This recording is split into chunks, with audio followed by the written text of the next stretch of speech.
Assalamualaikum warahmatullahi wabarakatuh.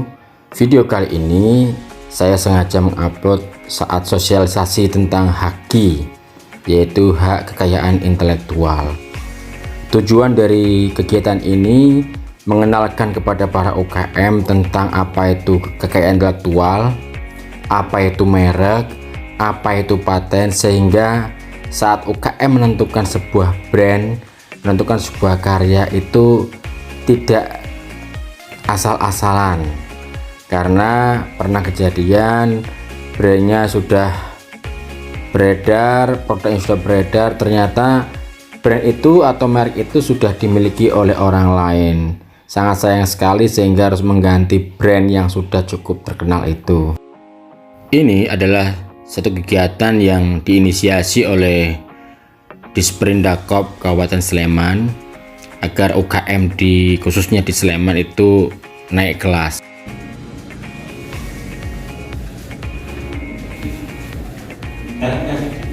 Saya di rumah itu ada 3 merek HAKI. Satu merek Siji sudah ada, nanti bisa dicek ya. Terus yang kedua Malika, yang ketiga Gede Siji. Semua saya daftarkan semuanya ya.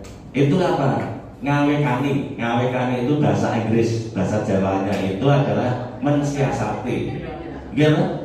Nah, ngawekani itu bahasa Inggris. Mungkin ada beberapa yang tidak tahu bahasa ngawekani itu apa, nggak tahu. Itu bahasa Inggris, gitu.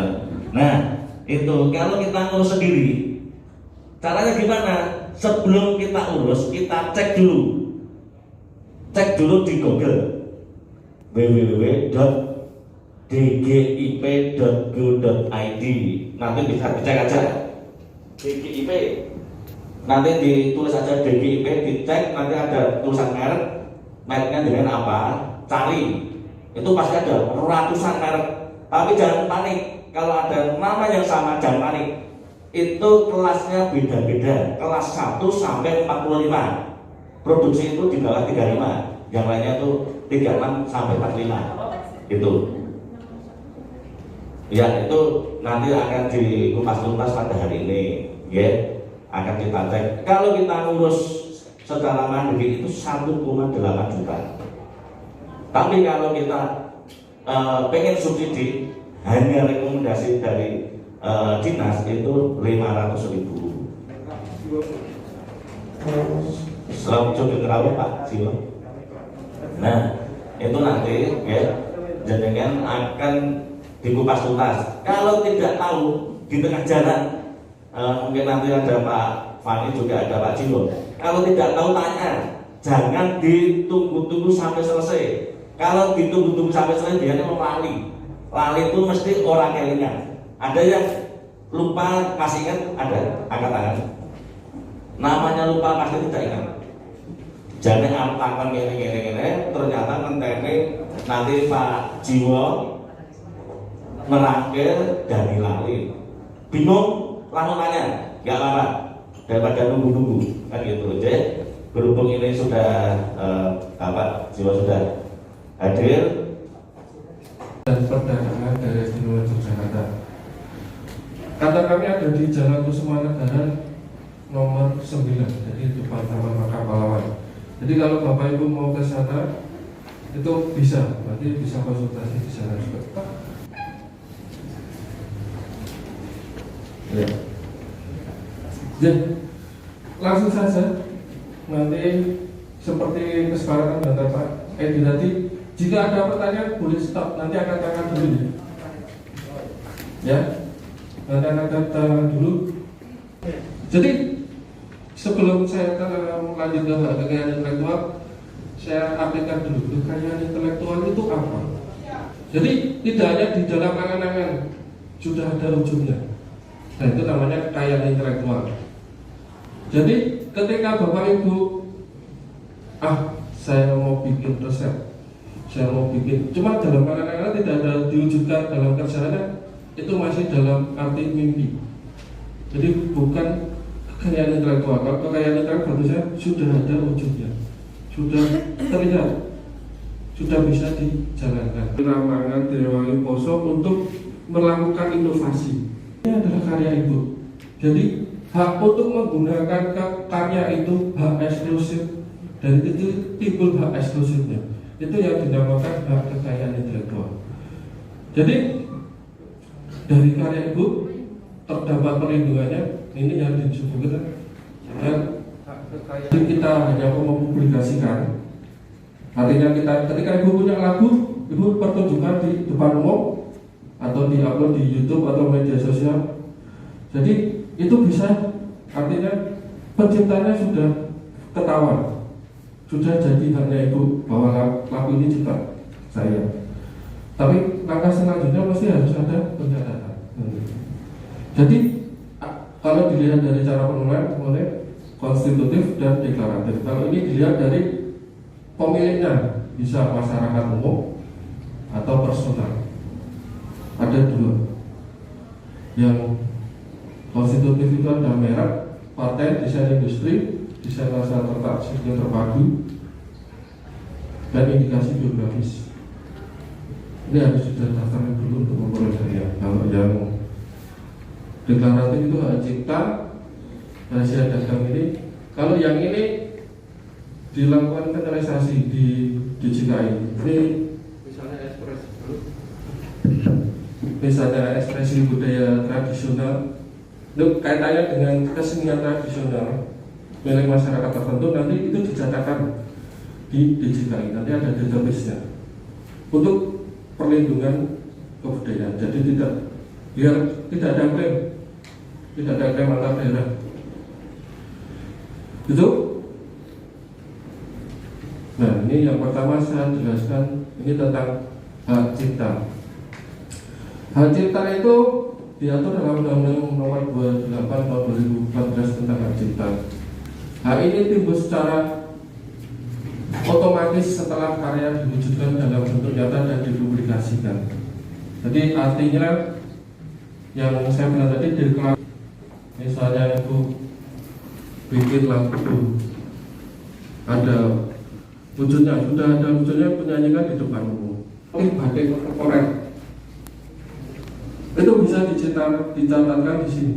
Atau ibu bikin buku karya seni, itu masuknya di sini. Ibu bikin drama, sinetron, maksudnya hak cipta. Kalau bahasa Inggrisnya itu copyright.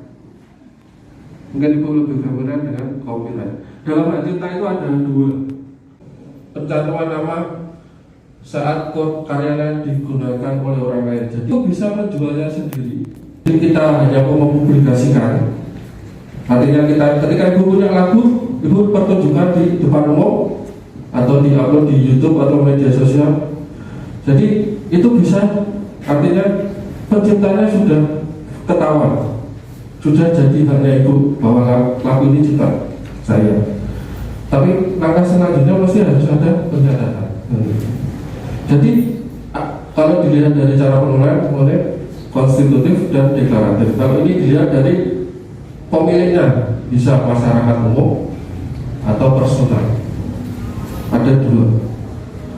Yang konstitutif itu ada merek, paten, desain industri, desain rasa tertak, sistem terpadu, dan indikasi biografis. Ini harus sudah daftarkan dulu untuk memperoleh hadiah. Kalau yang deklaratif itu hak cipta, rahasia dagang ini. Kalau yang ini dilakukan kanalisasi di DJKI. Ini misalnya ekspresi budaya tradisional, itu kaitannya dengan kesenian tradisional milik masyarakat tertentu, nanti itu dicatatkan di DJKI. Nanti ada database-nya untuk perlindungan kebudayaan. Jadi biar tidak ada klaim antar daerah. Itu.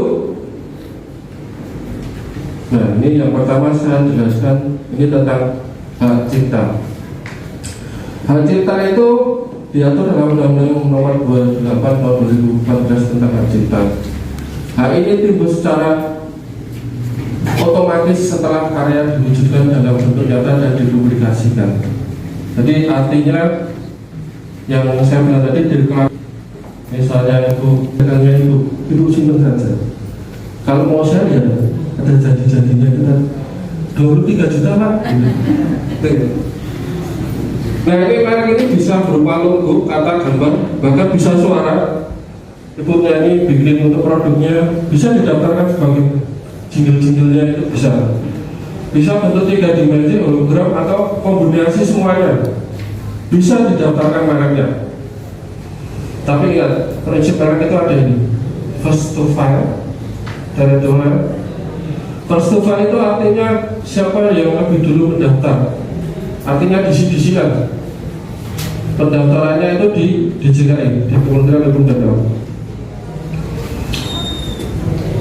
Ini artinya bukan bapak ibu memakai gitu. Jadi misalnya saya sudah memakai merek ini turun temurun, ternyata mau didaftarkan sudah dipakai orang lain, ya itu nanti resikonya ada di sini. Makanya karena prinsipnya persetujuan, perlindungannya diberikan ketika sudah didaftarkan konstitutif.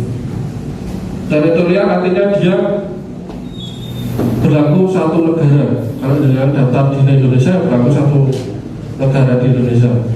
Saya dengan daftarnya di Jogja, kok di Kalimantan ada orang yang mereknya sama dengan produknya yang sama dengan saya.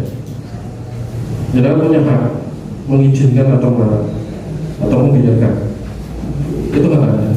Ketika hak mereknya sudah diterima. Nah, ini perlindungan spesifik ini yang sebenarnya rawan kita daftarkan, karena mungkin dilihat dari, kalau merek terkenal itu bisa dilihat dari pangsa pasarnya. Orang kalau saya katakan merek ini dia tahu nggak, terus dari dia biaya budget dia untuk marketing ada pertimbangannya nanti. Kalau dia merek terkenal, kemungkinan ketika pasar kita di Indonesia ada, kita mau daftarkan itu jangan. Taruhlah G gitu misalnya. Oh jangan. Tapi ada kasus kan yang waktu itu, kalau nggak salah di TikTok Indonesia, ada merek kuliner di Indonesia, dan itu menang ya. Ya, tapi kalau saya sarankan saya, karena menang karena dia bisa sampai ke pengadilan. Kalau UMKM mau ke pengadilan, saya sarankan jangan. Artinya ketika TikToknya sendiri menuntut itu bisa, tapi ya dia harus ke pengadilan tadi. Ya pengadilan berarti bertaruh di pengadilan. Artinya memang sifatnya teritorial ini. Tapi kalau merek terkenal untuk kita mau daftarkan, saya sarankan jangan. Nanti akan, maksudnya untuk yang di sini. Tapi kalau jenengan mau nekat silahkan. Pertarungannya akan hebat. Ya. Jadi maksudnya itu tidak berlaku internasional ya? Ya, tidak berlaku internasional, dia teritorial. Jadi ketika jenengan mau sudah ekspor, ingin punya merek di Malaysia, jenengan harus daftarkan di Malaysia.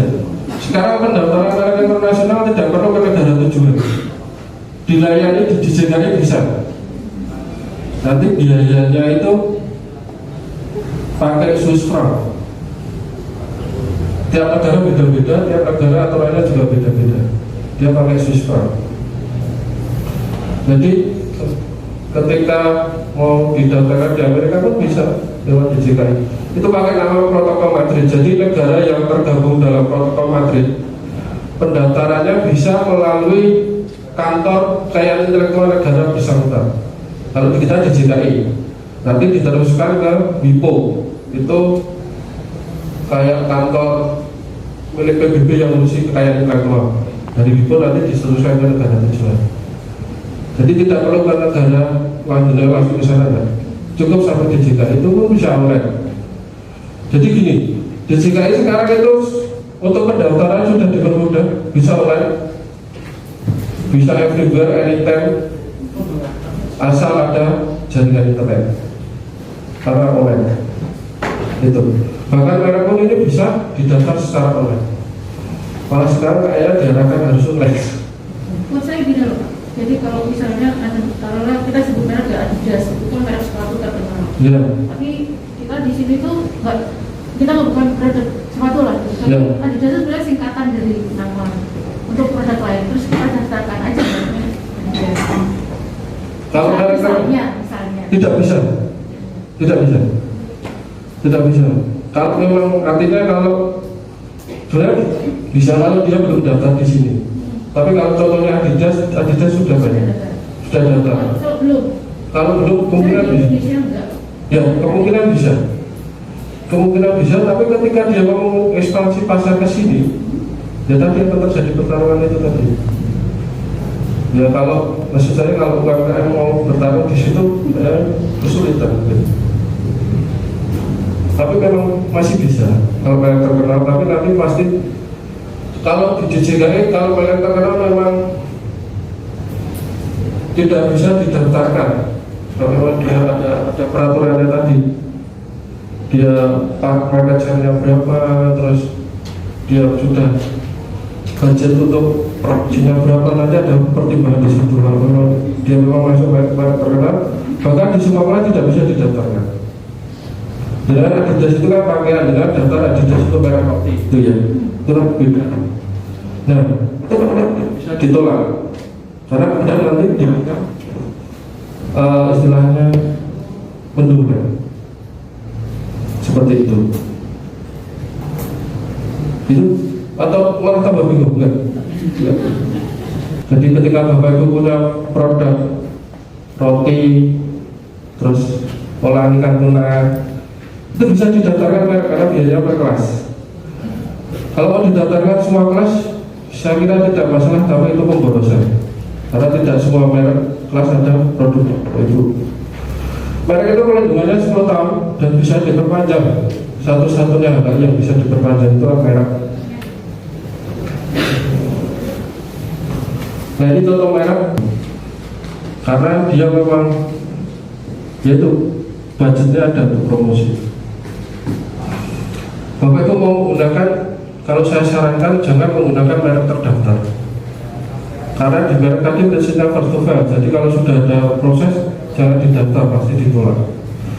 Nah ini tadi kan ada merek jasa, kalau di pendaftaran merek ada dua, ada merek dagang sama merek jasa. Ini contohnya misalnya di kelas 25 itu bisa pakaian, kelas 30 itu kopi, teh dan sebagainya.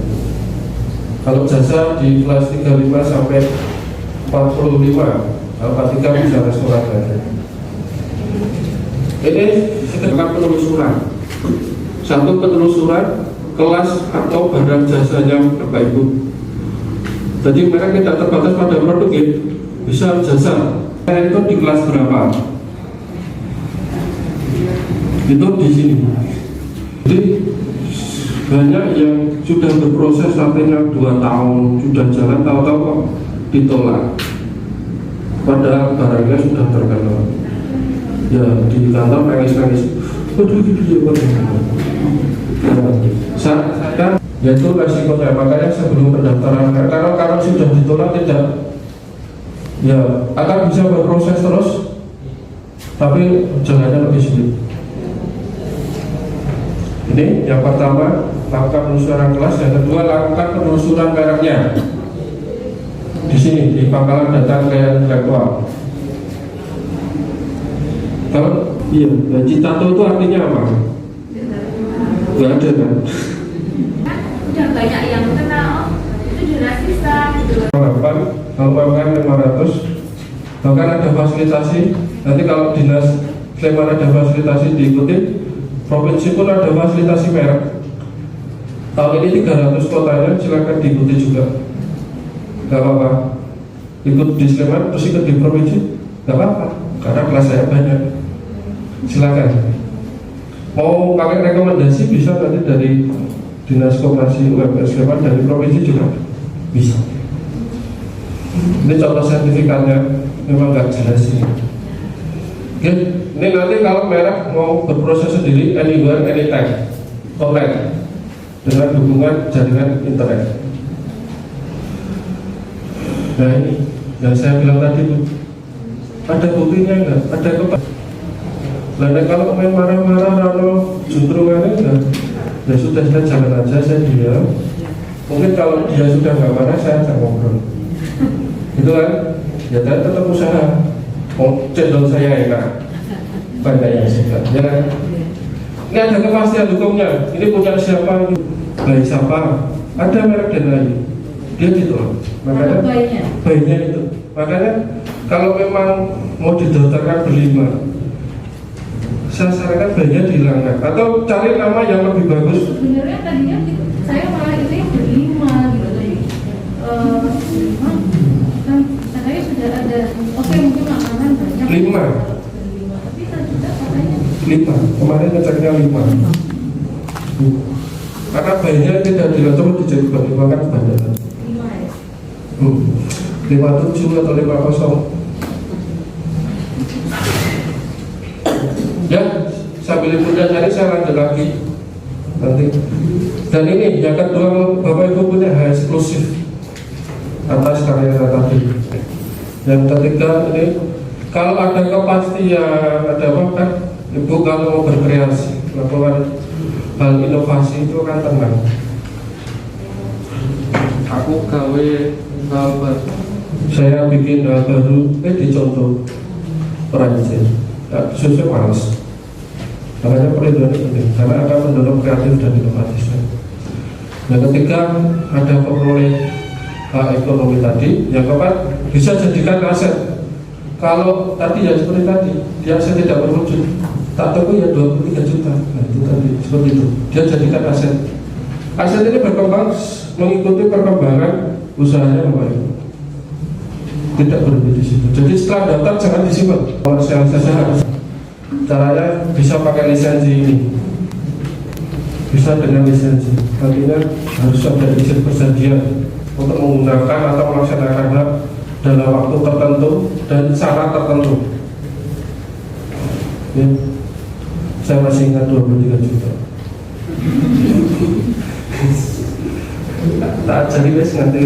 Mas, Ya. kalau kayak rajutan itu ya, kan kelasnya bisa 23, 24, 25 kondonya. Ya. Jadi kalau misalnya 25 makanya seperti itu. Prinsipnya bukan gitu Bu. Ketika ibu rajutan jadi baju, saya merek berlima, berarti saya lindungi baju ini dengan merek berlima. Ketika itu Masuk ke benang. Jadi Ibu, artinya tuh kalau kita lihat cek kelas, apakah benar, apakah hiasan ini, apakah baju? Yang akan saya merek itu apanya? Kalau baju, berarti saya lihat di kelas baju. Kalau saya bikin rajutan jadi selimut, berarti saya lihatnya di selimut yang akan saya merek. Ternyata saya ada selimut, ada baju, ada renda-renda, berarti kan semuanya kalau saya mau perlindungan. Tapi duit saya nggak cukup. Kan ada fasilitasi seperti fasilitasi misalnya Sleman itu baju, provinsi itu ya kelas lain. Atau saya fokus yang paling bagus dan butuh perlindungan yang mana. Ketika baju saya sudah laku di pasaran luas, bisa terpisah-pisah. Kayak snack tadi bisa bentuknya lumpia, dimsum. saya ketika kita mengajukan, Iya. kan ini banyak gitu ya. Iya. Kalau kan biasanya nggak cuma satu jenis Iya. tas atau semuanya gitu ya. Iya. Jadi ya tasnya, jadi ketika dia masuk ke kelas yang 23, di situ ada tas misalnya udah dipakai, misalnya ke 24 itu taruhlah baju. Iya. Kalau di situ belum ada, Kan bisa di situ. Bisa di situ gitu maksudnya. Iya, bisa di situ tapi kan tidak bisa di tas. Iya, iya. Ya maksud saya kalau memang itu mau di tas mungkin beda merah. Atau kalau mau sama sebelum mendaftar saya cek semua kelas. Apakah sama atau tidak? Jadi benar-benar per kelas itu kan bisa. Bisa. Bisa. Jadi kalau mau daftar semua kelas sangat bisa. Makanya tapi kita lihat pertimbangannya. Kalau memang modalnya bisa silahkan. Tidak dibatasi asal, tapi prinsipnya tidak boleh ada persamaan tadi, baik sebagian atau keseluruhan dengan. Tapi kan ketika kita coba deh berbeda ini kan dicek, Ya. kita masih belum suruh bayar kan? Belum, kalau ngecek belum suruh bayar. Ketika sudah mau dimohonkan didaftarkan itu baru bayar. Kalau baru nanya ngecek itu masih gratis di kami. Itu kan sudah komunikasi dengan kami, yaitu itu masih gratis kok, nggak dikenakan biaya. Ya, kalau masih kurang nanti datang ke kantor kita, saya sampai jam 4 nanti sore. Gitu, satu dengan licensing. Saya lanjutin. Yang lain boleh bertanya. Saya boleh loh bertanya. Selamat saya masih di sini. Bisa franchise atau laba. Ini katanya dengan sistem ini sudah ciri khas usaha franchise. Kemarin Rocket Chicken ditawar berapa mas? 15 miliar. Mau dibeli Rocket Chicken 15 miliar. Tapi nggak sama Pak Nurulnya nggak mau. Jadi dibeli semuanya. Saya tetap lah itu. Dari ini pun nilainya sampai 15, ada yang mau nawar 15 miliar. Karena usahanya sudah besar. Dia punya hak melarang orang dengan nama yang sama untuk usaha yang sama. Ada orang pakai nama Roket untuk nama restoran, dia bisa melarangnya. Karena ini sudah terdaftar sebagai merek dan merek jasa. Ini bisa difranchise-kan. Itu ini salah cara untuk memanfaatkan komersialisasi bahan. Kalau itu sudah orang kenal semua.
Dengan nomor perkara 6/PDT.sus/Haki/merek tahun 2020 Pengadilan Negeri Semarang.